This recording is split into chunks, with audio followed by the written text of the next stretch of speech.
Ketua Umum IKA Lemhanas Jenderal TNI Purnawirawan Agung Gumelar mengingatkan agar masyarakat lebih berhati-hati dengan semakin meluasnya berita-berita hoaks, karena hoaks dapat memecah belah anak bangsa dan mengancam ketahanan nasional.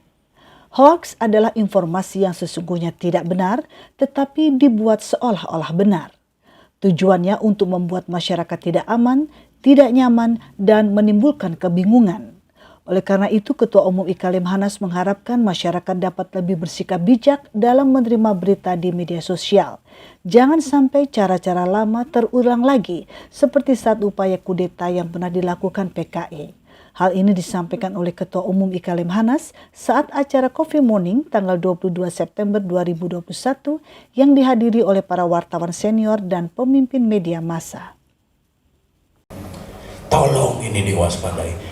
Dan tematik yang mereka lakukan adalah cara komunis. Dengan apa? Dulu kan punya biro agitasi dan propaganda, menciptakan kondisi, melemparkan berita-berita yang menyesatkan, hoaks, ya, menumbuhkan perpecahan, pertikaian di antara kita. Ini cara komunis, dan cara komunis ini sekarang dipakai oleh semua pihak, terutama oleh kekuatan yang memang menginginkan bangsa ini bubar, bangsa ini tidak berhasil. Nah, ini yang harus kita waspadai.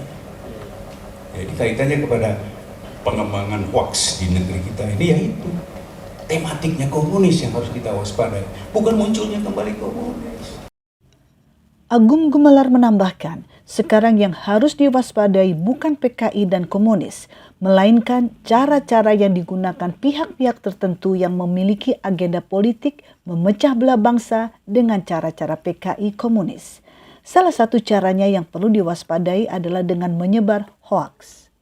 Kita saling mengingatkan ya, mengenai bahayanya hoaks ini. Dengan saya cerita sedikit apa yang menjadi tematiknya satu kekuatan yang pernah berusaha menghancurkan Indonesia. Apa itu? PKI, komunis. Saya sedikit jelaskan ya, karena saya pernah dulu berkecimpung di dalam masalah ini. Ada 3 hal yang harus kita ketahui mengenai masalah komunis, masalah PKI semasa eksisnya dulu. Pertama, PKI selama eksis dulu adalah merupakan satu-satunya partai yang menggunakan 2 cara kerja. Cara kerja pertama adalah cara kerja legal melalui Komite Sentral PKI. Disitulah kita tahu Aidit sebagai ketuanya. Cara kerja legal.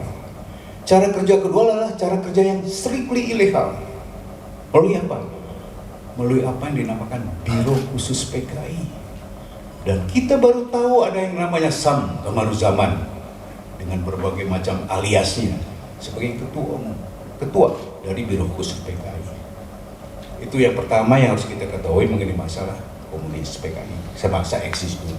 Yang kedua, Partai Komunis Indonesia PKI selama eksis dulu, di samping merupakan partai yang eksis di kancah perpolitikan di negeri kita, juga merupakan bagian dari gerakan komunis internasional yang terikat kepada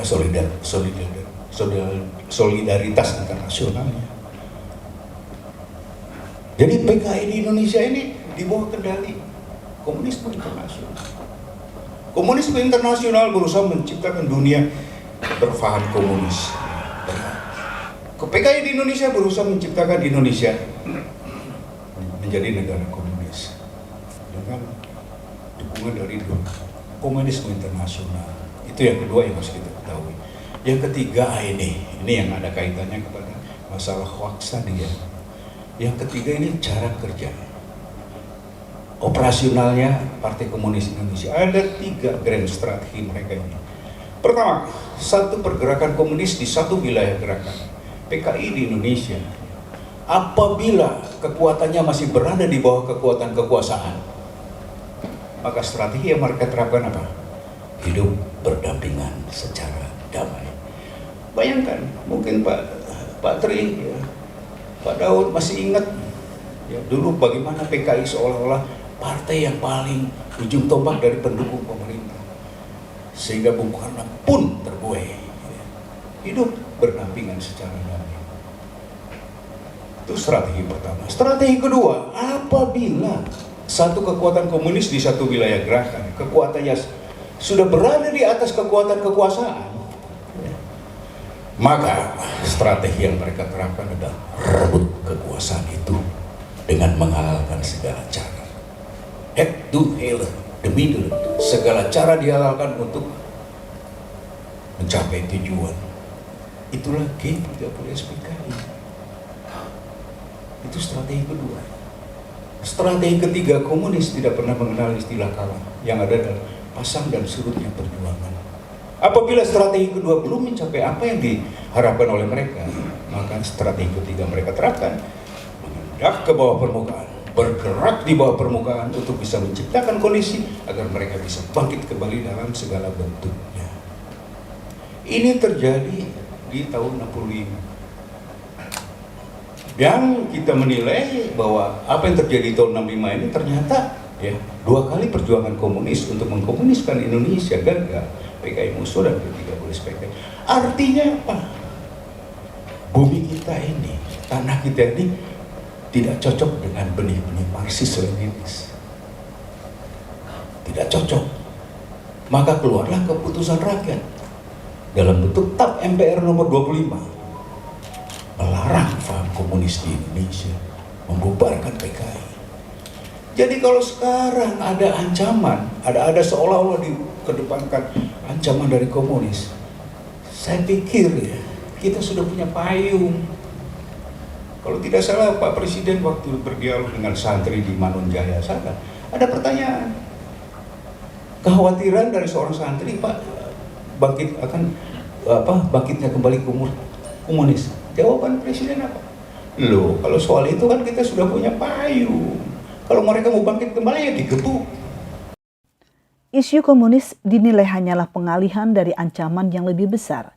Ancaman yang nyata di negara kita adalah intoleransi dan kekuatan yang akan mengganti Pancasila. Apa yang terjadi di negeri kita sekarang ini yang berkembang adalah sifat bukan ancaman dari luar. Ancaman fisik dari luar, agresi militer atau itu kecil sekali. Tidak. Secara fisik yang mungkin terjadi adalah konflik perbatasan di antara negara ASEAN.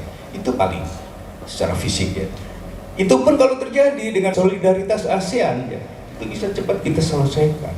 Diplomasi ASEAN ya, bisa kita selesaikan. Ancaman yang nyata di negeri kita adalah intoleransi. Ya. Kemudian ada kekuatan yang ingin mengganti Pancasila sebagai falsafah hidup bangsa. Anda bisa mengerti kan? Ada itu kekuatan itu, secara sistematis mereka bergerak. Sekolah-sekolah dan lain sebagainya. Betapa bahayanya hoaks apabila tidak kita sikapi dengan bijak.